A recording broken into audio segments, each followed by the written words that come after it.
कबीर कहते हैं, तू कहता कागज की लेखी, मैं कहता हूँ आखिर देखी, तेरा मेरा मनवा कैसे एक हुए। तू कागज की बात करता है, शब्दों की बात करता है, और मैं डायरेक्ट एक्सपीरियंस की बात कर रहा हूँ। सर्वजीत ने कहा, तो वो डायरेक्ट एक्सपीरियंस, वो दर्शन आप मुझे भी दो। उनके चरणों में बैठ गया। समझे, केवल शास्त्र ग्रंथों के पठन पाठन से भगवान नहीं मिलता, गुरु की शरण में जाने से मिलता है। दूसरी बात करते हैं तपस्वी।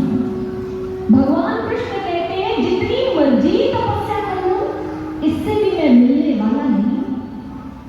क्या सुखदेव जी से बढ़कर भी कोई तपस्वी होगा? नहीं। गर्भ योगेश्वर गुरु बिना लागा हर की सेव, कहे कबीर बैकुंठ से फेर दिया सुखदेव। बैकुंठ के द्वार तक पहुंच गए तपस्या से, लेकिन उनके लिए बैकुंठ के द्वार नहीं खुले। उन्हें वापस भेज दिया गया, क्योंकि उनके पास गुरु नहीं थे। फिर कहां गए? जनक के पास। जनक वैदेही गुरु मिले, लागा हर की सेव, कहे कबीर बैकुंठ से फेर मिला सुखदेव।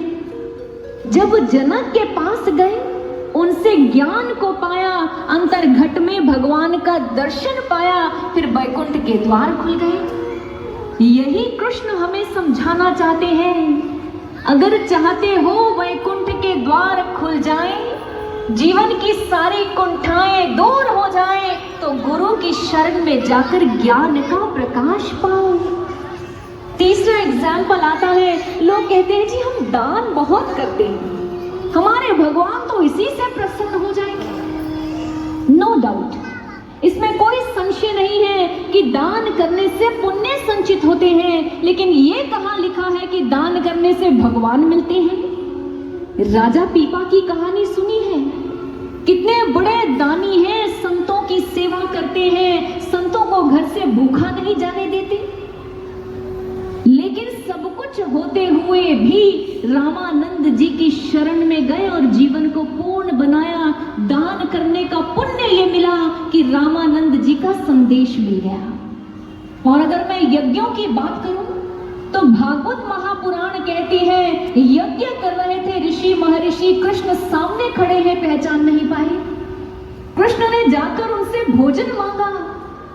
यज्ञ करते उन ऋषियों ने, महर्षियों ने कृष्ण को पहचाना भी नहीं और भोजन भी नहीं करवाया।